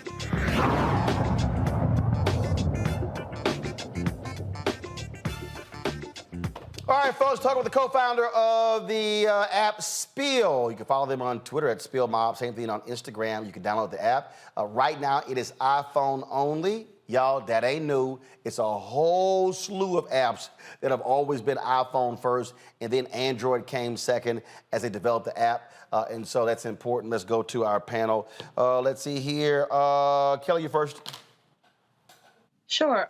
First of all, thank you for even creating this platform. I absolutely love it. I'm on it all the time. Actually, I check that now before I even check my Twitter because I love it so much. My question to you is actually a personal one because I would actually love to spill while I am doing Roland. Is there in the future going to be a desktop version similar to other platforms? And also, how can I help out? I'm already on Spill. First of all, amazing. Thank you. We are so happy to hear that. That means so much. We do have desktop on the roadmap. I won't say it's coming immediately soon. The priority next is going to be Android, among a few other things. But it is definitely on the roadmap, and we know we want to make the tools, especially for journalists and other content creators in the space, to be as easy as possible to use the platform. So more to come there. And then, yeah, how to help, spread the word. We are dropping a special code just for you guys here on Roland Martin. If anybody wants to join Spill, the code is SPILLMOB, SPILLMOB. So just share it with your friends and your networks and let them know that this is really for us. First of all, repeat that again. Say it again.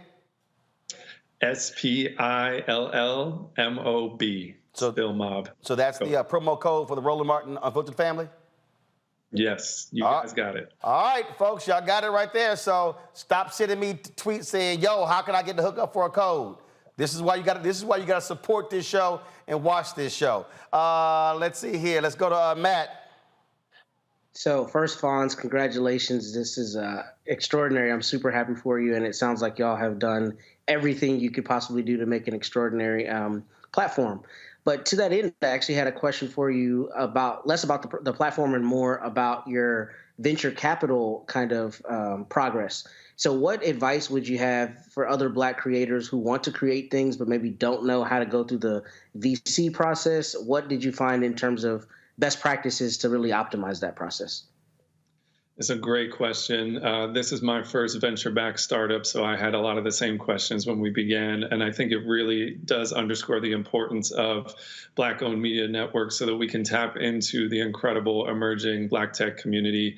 We're happy to share some information. In fact, if you guys pop on Spill, we'll share some of this after the show. But yeah, I reached out. I was just fortunate enough to be in the circles. Having joined Twitter, I would have known no one in the venture space, but I reached out to other Black employees at Twitter, and I was just like, how do we do this? And my co-founder has an incredible amount of experience in fundraising, and that was really how we began. But it really underscores the importance of these networks that if you don't ask, and we're available again on Spill, you can hit us up. You will never know, and we need to distribute this information amongst our community. But there are incredible funds out there. I want to shout out Mac Venture Capital, our lead investor, who it's Black owned. They support macro films as well. There's an incredible network of, again, Black owned firms or, Black VCs who are out there and looking for us. And if I can, offer any advice just for people thinking about starting something or building something,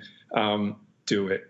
just do it. The only difference between you and anybody else you've seen out there is audacity. That's the one message I would love to pass along, because that's how we got here.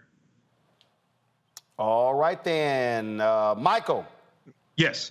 Hey, Alfonso, this is fantastic, and I'm trying to sign up right now. Now, did you say that this is only for iPhone users? Because it's in my Google Play Store. Is it available on Android? It is not. So thank you for calling that out. Okay. There are some imposters out there. So just so everybody knows, we are not on Android yet. We're working on getting that taken down. But yes, just for iPhone only right now. But we will have Android as soon as we can get it out. Okay, so very quickly, I have 1 million followers on my fan page and 66,000 subscribers on my YouTube channel. If I were to buy an iPhone, are there easy ways that I could market and bring those subscribers over to Spill? It's a great question. Yeah, for right now, we're actually working on a QR code that anybody who can zap it. So when you create your profile on Spill, this is to come. But okay. If you just post that QR code, anybody can join Spill and automatically follow you. That's something coming down the pike that we're working on. So more to come in that realm. We know that's a priority for everyone who's trying to migrate their audiences over. But I would venture, based on the growth that we've seen over the last weekend, there might be a lot of people who already know you.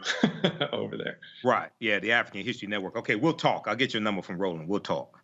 So in terms of, and again, the reason we have this Tech Talk segment where we feature African Americans who own technology platforms is to introduce folks to many folks who don't even realize some of these things exist. And the thing that I'm always talking about is a lot of people just really have no idea, no clue what it means to actually launch a business, to build a business. Pre-COVID, there were 2.6 million Black-owned businesses in America. 2.5 million had one employee. And so the reality is only 100,000 of our Black-owned businesses have one employee. And so just talk about why it's critically important for you to temper expectations, also to temper the urge to grow, to ensure that you don't blow up, you aren't great for 3-6 months, and then all of a sudden you're out of business because you ain't got no money. 100%. For context, again, 8 months ago, I was fired. I didn't have a job. And I think a lot of people in tech and just broader, corporate America have been going through this, all year. And it's been incredibly, it was incredibly risky to even consider taking on a venture like this, especially with not having, personally a proven track record in starting companies from the beginning. And what we've accomplished to raise $3.2 million to have built a beautiful platform that works and is, unlike any other social experience, I believe, that has ever existed before, to be #1 in the Apple App Store in the social applications section, ahead of WhatsApp, ahead of Facebook, and to be mentioned in the same, as a competitor already to a $1 trillion company's new product, it's just remarkable. And at the same time, we are a small team. We are just getting started, and we have a lot more to build to make sure that our vision becomes the reality that we've laid out and that everyone can enjoy. So we are not actually chasing massive growth at this moment. We want to continue to welcome, people who are willing to join the community on Spill and help us test and help us make it better. But you haven't even seen anything yet. We got a whole bunch of stuff coming when we get more towards our general launch. Which is not too far off. But yeah, you're exactly right. Platforms come and go every single day. We are building Spill for the next 20 years and beyond. So we're not going to rush it at the expense of the experience of the product. We'll ask, how long do you anticipate being in beta mode? I'd say, I will never, it's tempting to give concrete dates. We're not going to do that. I learned the hard way earlier this year. I would say we're going to be in beta mode as long as we need to be in beta mode. And we are going to be, but we're moving as fast as we possibly can, of course. We are, to have built the platform that we have to even be in beta in less than 5 months is truly remarkable. So expect, stay tuned with us, stay close. You've got the code, build with us, and we'll have, I'm sure, a lot of exciting announcements to come later this year. All right then, I would look. What I would suggest. Look, I've been in black on media for a very long time. To me, I'm a firm believer in locking down the base, and so I think it is also critically important for you guys targeting black radio, black newspapers. Again, letting folks know because the reality is, and I just know this from experience with a lot of our companies that we featured. Look, the dollars y'all raised at $3.2 million, look, you got to keep that in the company. It's very difficult trying to compete against these trillion-dollar companies when it comes to marketing as well. And so that's why word of mouth and growing organically. And a lot of people out there, and again, everybody, I love it how everybody and their mama is a business expert. Who gives y'all advice and they ain't never opened a damn business. But we just crossed, the 1 million threshold on YouTube. We're growing our app, and so the reality is we've done virtually, no dollar spent on advertising because frankly we didn't have the money. And so growing organically is so much more important because once you go down that road of dropping crazy money on marketing, then you're like an addict. And you're just going to keep dropping it. So I think the way y'all are doing it is absolutely smart. And the only advice that I would give all the people who are haters, is let them keep chirping and then just keep building because they're going to always be there running their mouths. Mm-hmm. I appreciate that, Roland. I appreciate that. And congratulations on the 1 million threshold. That's incredible. Appreciate it, Alfonso. Thanks a bunch. Folks, as he said, if you're looking for the code in order to download the app Spill, it is Spill Mob, okay? And again, they're on iPhone. Android folks, calm down. It's not our fault you got an inferior phone.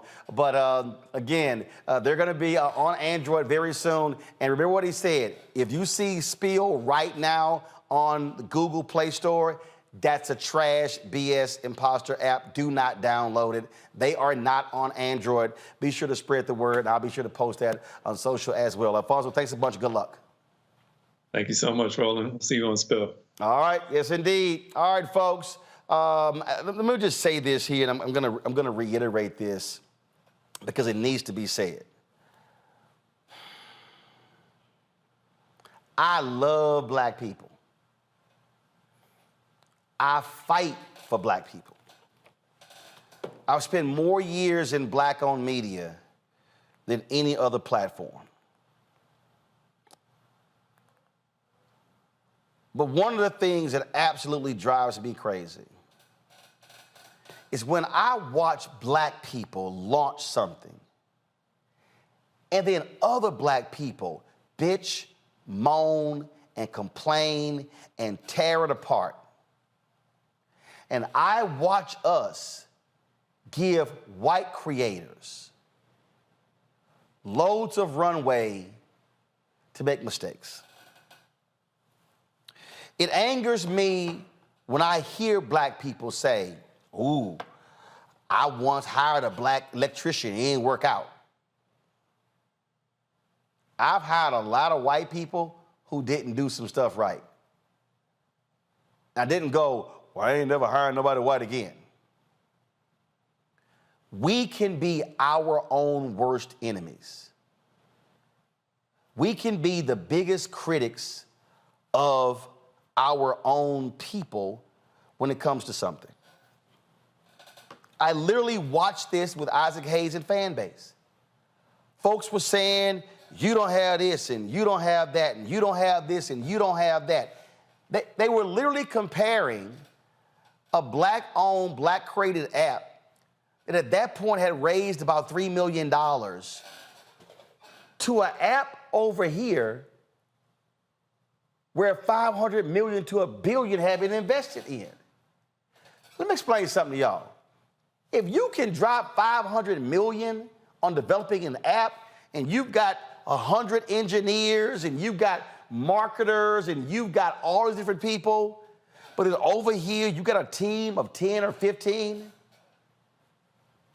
that ain't hard to figure out. So what I'm gonna ask is, I'm gonna sit here and I'm gonna ask a lot of our folk to literally shut the hell up. Allow the Spill team to methodically build. Because a lot of y'all who running y'all mouths, y'all ain't never built shit. You ain't never spent your own money. You've never built a business. You've never hired, you've never fired. And then when you're putting your own money into something, your ass is on the line. Your family's well-being is on the line. So it's real easy to sit in the comfort of your home and say, well, they should be doing this, they should be doing that. But you ain't never built nothing. So let's praise Spill Mob for what they've done and watch them grow. Let's praise Isaac Hayes and fan base for what they're doing and watch them grow. And let's give them the same runway to be able to make mistakes and correct them as we did Facebook, as we did Twitter, as we did Vine, as we did Snapchat, as we did TikTok, as we did Instagram, as we did Clubhouse, and as we did LinkedIn, and I can go on and on and on and name you all of these apps and tech companies that Black people never owned, that we never built, that few of them even employed us, yet we gladly gave them all of our talents and energies, and now they're worth billions of dollars, and then we're running around hollering about the lack of Black wealth creation. If all the folk out here, if you download Spill, they grow. They become valuable. If everybody watching or listening downloaded fan base, they grow. They build. And when they grow and build, they can raise more money to get better, to improve the product. And then all of a sudden, we're now competing on an equal playing field. Just be mindful of that when you start running your mouth criticizing some folks who actually had the courage to create a product that serves the interest of Black folks. I'll be back on Roland Martin Unfiltered on the Black Star Network.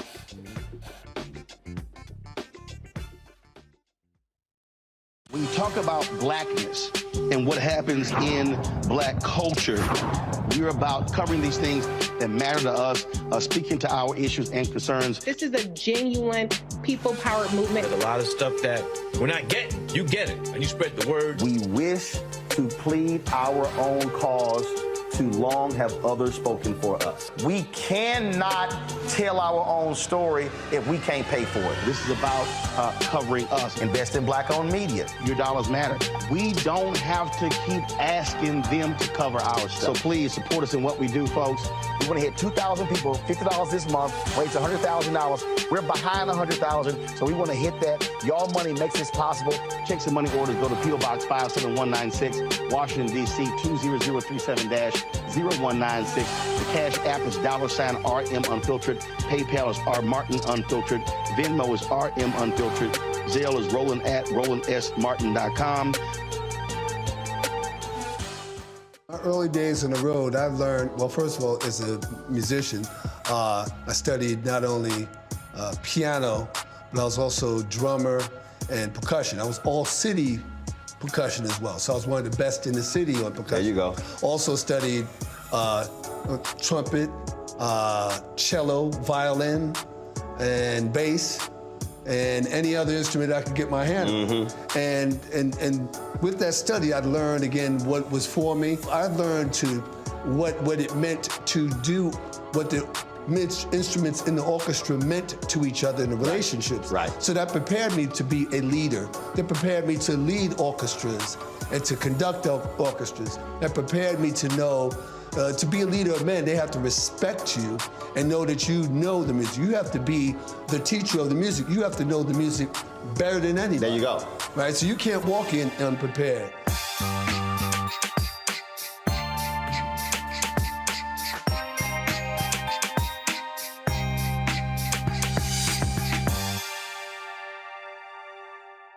I am Tommy Davidson. I play Oscar on Proud Family, Louder and Prouder. Right now, I'm rolling with Roland Martin, unfiltered, uncut, unplugged, and undamn believable. You hear me?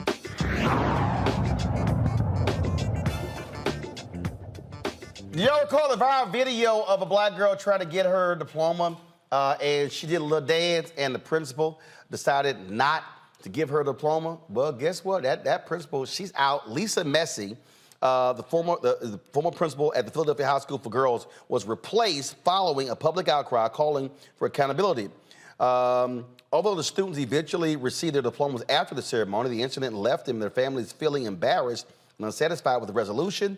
After the incident, the Philadelphia High School for Girls temporarily appointed Janice Butler as the substitute principal. It remains unclear whether Lisa Messi will return to the school. Good, Kelly. That's exactly what the hell should happen. I'm sick of these dumbass principals and these college presidents and other people acting a fool because somebody does a little dance. Yeah, it's graduation. Just stand your ass there, give them their 10 seconds, 15 seconds, and say, appreciate it, thank you much, move along. Exactly. And it kind of takes away from the point of a graduation, which is supposed to be celebratory. It's supposed to be jubilant. And again, it kind of goes back to my point regarding the Tulsa Race Massacre and these kids who really are the most free generation that we've ever had. They are the freest as far as thought, as far as culture, as far as autonomy. And for you to basically cultivate these children to think for themselves and think critically and basically be like, you can do whatever you want to do. And then they finally do what they want to do. And then you punish them for it. It's incredibly disingenuous as a principal, as an adult in general, to stifle that child's life and that child's light. Especially for ceremonies such as graduation. So, yeah, good riddance, because clearly that principal didn't get it. They drive me crazy with this, Matt.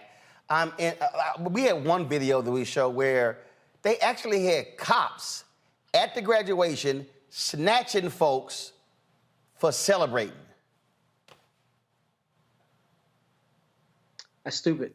I mean, it's stupid. People should be able to enjoy it. It's a momentous occasion in their lives, you know, and honestly, it's not like anybody's going to remember if they violated decorum, and all of that is really, to use the term, gatekeeping. I mean, it's this idea that you can't even express joy, happiness, pride in your accomplishment unless you do it in the way that we prescribe and that we sanction, and that's stupid. So, I mean, it's dumb. This principal should not have wasted her time on this, and she's gone for a good reason. And I hate that this kind of thing happens. I think people should be able to enjoy themselves. I mean, when my kids graduate, I'm gonna be there with an air horn. Mark my words. Look, now I'm gonna show you this here, Michael. So, first of all, it came from a personal video on YouTube. So I'm gonna need my Grambling people to do me a favor. I'm gonna need y'all to get me a real quality copy of the commencement speech I gave at Grambling 12 years ago. I got the audio version, but I need the video version. But this is the cell phone video that was shot by somebody who was in the audience. And so let me tell you what happened, Michael. So the then president, he comes up and he first of all he says that, you know, graduation is a solemn occasion. And then they give the whole speech asking people, you know, not to, you know, make lots of noise and withhold your applause and, you know, all that stuff that they, you know, always do at graduation, which Makes no sense to me. And by the way, I hate pomp and circumstance. I'm like, can y'all jazz that sucker up, please? In fact, when I did the Lamont Owen graduation, the brother was playing the piano. I said, hey, can you blacken that up? I need you to put some stank on that pomp and circumstance. He did. So I'm trying to sit and play this video. Are we having a problem with Wi-Fi in here? Is that what's going on? Not sure why I can't play this video. So, so we're at the Grambling graduation.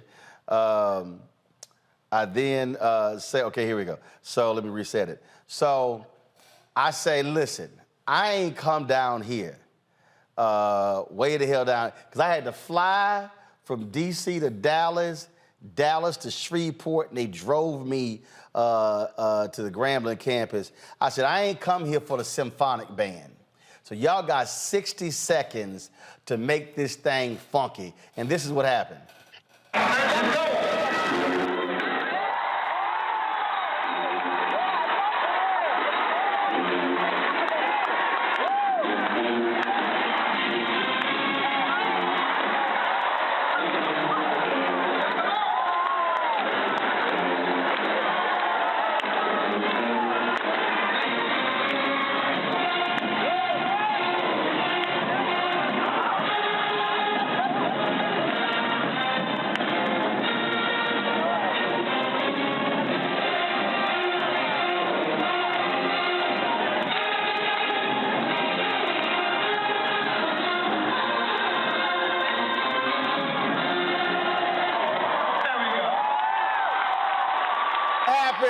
Michael, I was like, y'all got to make this thing funky.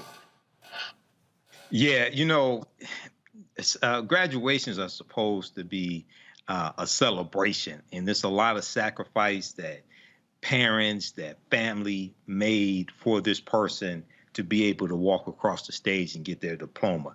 You know, now as far as administration goes, I can understand if you had, like in my graduating class from high school, it was like 500 people, right? So I can understand you wanting to move things along. I can understand that. Stop. But so hold on. How many people you said? 500. Man, that's a small graduation. Go ahead. But this was high school. I got you, but that's still small. I'm like, yeah, like, but just do your little thing. But most people are doing little dance off stage.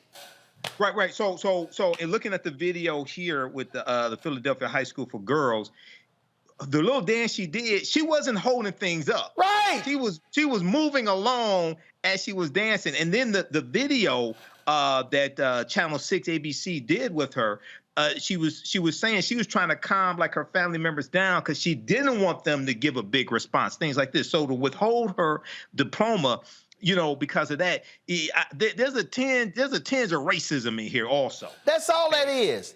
That's all that is. It's just, I mean, but it's not even. But like she didn't slow nobody down. Exactly. She did just a little thing, and that's just.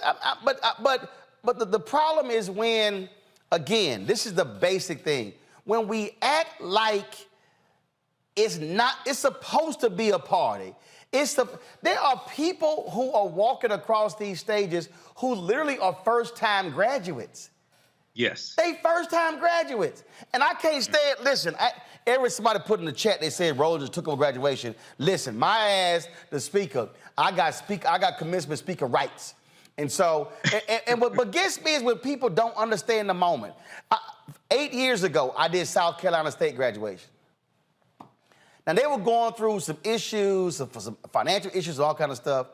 Man, the dude who was with the alumni, his ass gave one of the most soul-depressing speeches I have ever. I turned to them.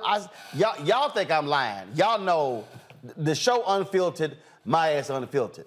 I said, who let his ass speak before me? I said, man, this is a graduation. I said, this man just threw a whole wet blanket over this joint. Well, so when I got up there, same thing. I said, hey, this is a celebration. This is a graduation. Same thing. South Carolina State, I'm gonna need y'all to send me a quality copy. I wish these people would send me these videos because I'm tired of these bad cell phone videos, especially when they shooting vertical, not horizontal. But here was somebody, look, I told them to the South Carolina State Band, hey, it's graduation. These folks went broke making sure these kids come through school. Let's rock this joint. I said, graduates, y'all ain't got to sit here and being all bougie and sedity. Nah, let's go and enjoy graduation. Go to iPad.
You gonna remember that graduation or that pomp and circumstance bullshit?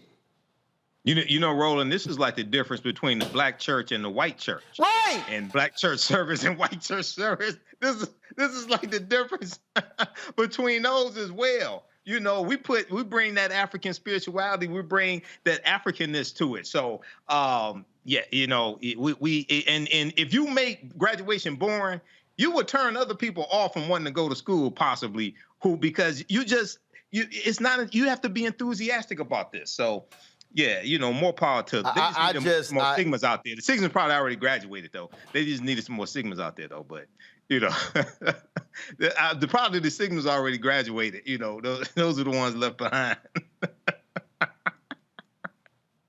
Oh, shout out to Cass Technical High School. I meant to say. Oh, damn. Even the look on Kelly's face right now, and say, did he just say that bullshit? The look on her face like... Kelly's wearing blue. She knew it was coming.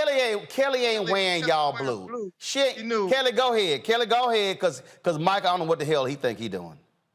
I was, listen, it's 8:05. I was just like, don't start nothing. Don't. Right. I don't know why he's sitting here wanting to throw that nonsense in, knowing damn well he knew them Sigmas on scholastic probation. Oh, no. Again. No. Right. I was trying to get through the show. I was trying to get through the show without taking a shot, without taking a shot at you little Sigmas. But you just want to go ahead and run your mouth. And I'm gonna hit y'all with this one here. This is the last one. We about to go. So again, let me thank Kelly, Michael, and Matt for being on the show. So when I did the Jackson State commencement, y'all, in December, so y'all seen that video of the former Jackson State drum major just going off at the graduation? That's only because I told the band, stop playing that damn symphonic music. Y'all need to play some Jackson State HBCU music. I'm going to say this, but look, I done about 20 commencements, 18 HBCUs. For the last time, if you're going to be a black school, be a damn black school. Stop having them symphonic-ass bands and them choral-ass choirs singing them tired, boring-ass songs, okay? Man, y'all think I'm lying. I did Central State. What'd you say, Kelly? I was like, I was part of those choirs, but it's fine. That's fine. Look, I give y'all one damn choral song, okay? But damn it, if you're gonna be at a black graduation, you better sing a gospel song. A gospel song we know. We did. Sing something black. We did. All right? How you go through 4, 5, 6 years and you holler, I'm an HBCU, and then you say have like a white graduation. Enough of that. Sing the Black National Anthem. Black National Anthem. James Enough of that. I did sing that. Man, by the way, I was the soloist for that. He was a Sigma man, by the way. What'd you say, Matt? When I graduated from Howard, we came into African drums. It was magnificent. So that's what I'm saying. I'm just saying. I shouldn't have to be the commencement speaker to say blacking this shit up. But the Jackson State band, and look, I was in a symphonic band in junior high, but graduation is a party. So for all y'all principals with a stick up your behind, and you college presidents, and you college provosts, I need y'all to sit your asses down and realize graduation ain't about you. It's about celebration of the graduates and the families. So I'm glad this principal is gone. And again, this was at Jackson State when I told the band, yo, let's get this thing lit before I speak. And my man got it going.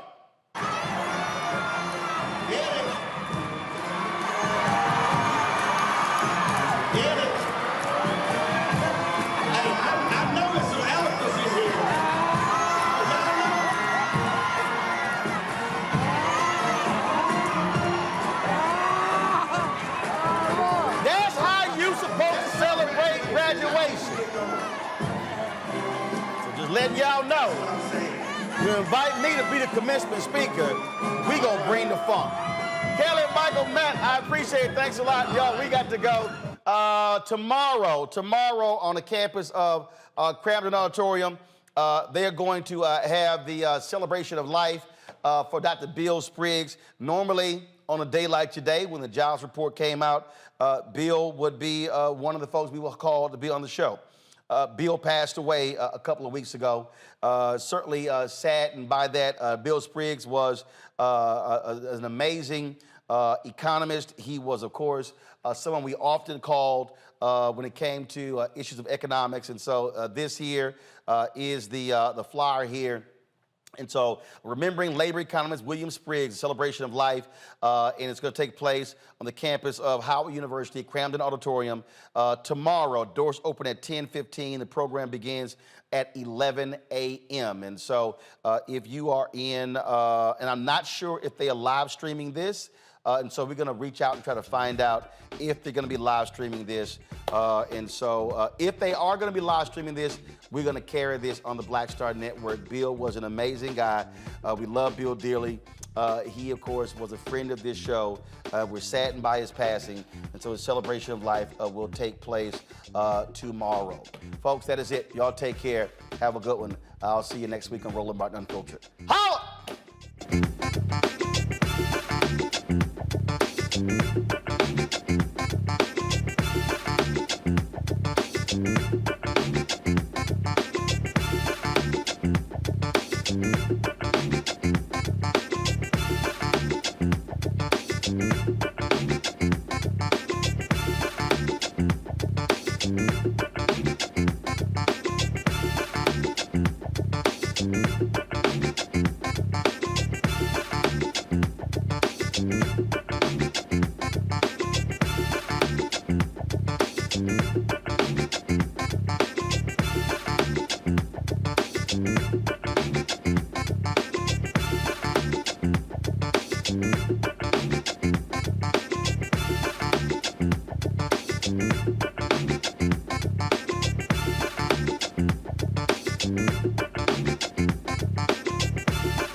Black Star Network is here.